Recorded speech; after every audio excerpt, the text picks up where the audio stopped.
Did you see the frozen train in Siberia's blizzard? Imagine spotting a glowing train in a Siberian blizzard. With no tracks in sight, in the icy wilds of Siberia.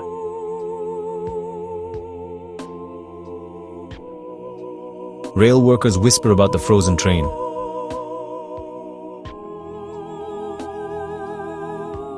On stormy nights, they claim to see an old steam engine emerge from the blizzard, its windows glowing with eerie light.